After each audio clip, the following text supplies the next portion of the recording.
नमस्कार, खमागणी, राम राम सभी दोस्तों का स्वागत है आपके अपने प्लेटफॉर्म माइंड मैप पर। जब भी कोई घटना, कोई भी न्यूज या कोई भी इवेंट है सुर्खियों में रहती है और आप एक विद्यार्थी है और आपको एग्जाम देना है, तो आप पेपर ये मान के चलिए कि पेपर का जो माइंडसेट है पेपर बनाने वाले का, वो आप पकड़ रहे हैं।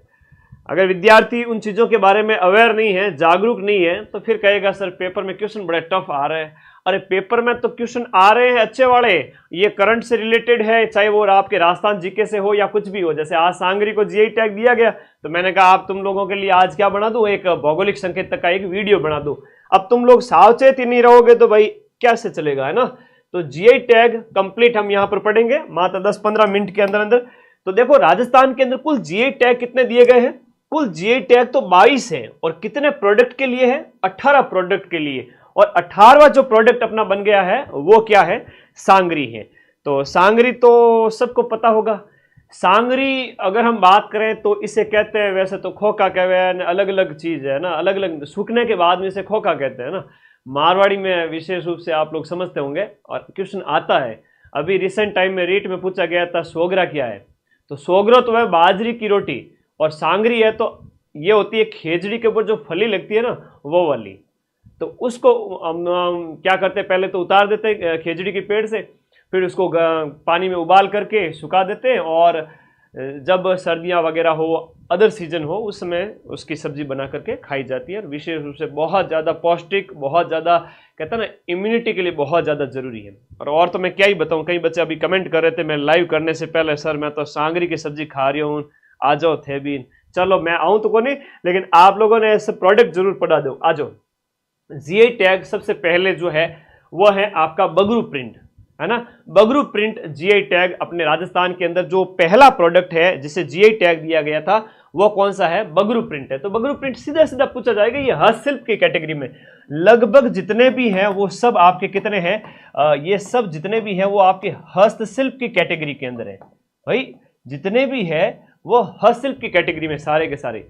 मकराना का जो मार्बल है वो प्राकृतिक नेचुरल कैटेगरी में आ गया, और जो बीकानेरी या बीकाजी भुजिया है वो खाद्य वस्तु के अंदर आ गया। बाकी सारे के सारे जो 16 प्रोडक्ट है वो आपके हस्तशिल्प के अंदर आएंगे। और ये राजस्थान की आर्ट कल्चर का एक बहुत बढ़िया टॉपिक हो जाता है। सीधा सीधा क्वेश्चन पूछा जाता है कि बगरू प्रिंट कहाँ का, आपका जयपुर का बगरू प्रिंट जयपुर का। सामने फोटो भी लगा है तो तुम्हें कोई दिक्कत होगी नहीं, मैं देख रहा हूं सभी साथियों के कमेंट वगैरह भी ना, आप लोग क्या कह रहे हो, बगरू प्रिंट आपका जयपुर का। वैसे जीआई टैग वगैरह क्या क्या मतलब क्या होते हैं, उसकी परिभाषा क्या है, ये वीडियो के एंड में मैं शॉर्ट में आप लोगों को बता दूंगा। फिलहाल एग्जाम पॉइंट ऑफ व्यू से काम की चीज देख लेते हैं। बीकानेरी भुजिया, ये आपके डूंगर सिंह के समय स्टार्ट हुआ था। आप सबको कल्चर के अंदर मैं पढ़ाता रहता हूँ, ऐप के अंदर पढ़ाता हूँ या चाहे क्लास के अंदर पढ़ाता हूँ। तो बीकानेर के शासक हुआ करते थे डूंगर सिंह। तो डूंगर सिंह के समय में इसकी शुरुआत हुई थी। गुरुजी माने याद क्या, डूंगर याद कैसे रहेगा, अमिताभ बच्चन की हाइट देखो, डूंगर पहाड़ जितनी है, तो ऐड करते हैं इसकी बीकानेरी भुजिया खाओ, ये वाला आपको याद रखना। डूंगर सिंह के समय शुरुआत हुई थी। विशेष रूप से जो बीकानेर की जो जलवायु वगैरह है उसकी वजह से ये ज्यादा ही फेमस है। मोट से बनता है, किससे बनता है, मोट से बनता है। और मोट क्या होते हैं, चौमासर महीने, खेतर महीने बाजरी साथ आप मूंग मोट वगैरह जो है बोए जाते हैं, आप सबको पता हो। तो मोट होता है थोड़ा सा हल्का भूरे कलर का एक दाना होता है, मूंग जैसा ही, उससे बनता है। और उसकी विशेष जलवायु जो बीकानेर की है उसकी वजह से ये ज्यादा ही फेमस हो गया है आपका बीकानेरी भुजिया। एकदम उसकी खनक देखो तुम, आहा क्या कहने, मुंह में पानी आ जाए। तो बीकानेरी भुजिया बीकानेर का। ब्लू पॉटरी आपके जयपुर की फेमस है। और ये देखो आपके चीनी के बर्तन के ऊपर जो कारीगरी की जाती है, कलर किया जाता है ना इस तरह से, ये ब्लू पॉटरी कहलाती है। और इसके बारे में हम कल्चर के अंदर राजस्थान की हस्तकला टॉपिक में पूरा पढ़ते हैं, वीडियो में भी है, पटवारी में भी है, ऑल एग्जाम्स के अंदर है। ब्लू पॉटरी की हम बात करते हैं, ठीक है। ब्लू पॉटरी हम कृपाल सिंह इनकी बात करते हैं ना, कृपाल सिंह।